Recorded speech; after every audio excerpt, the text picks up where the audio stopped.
Let's see how to position an image in front in Canva. Firstly, we need to open up our design.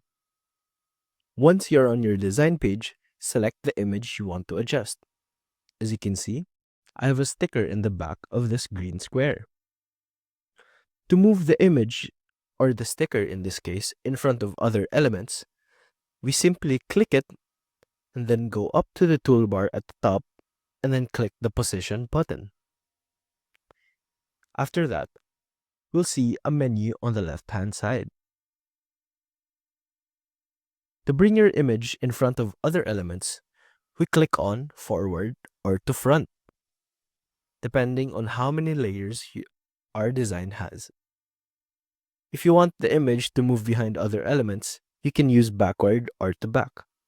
Let's see it in action. If I click forward, the sticker is now in front.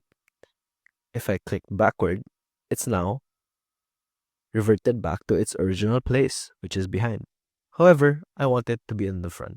So let's just click forward. And that's it.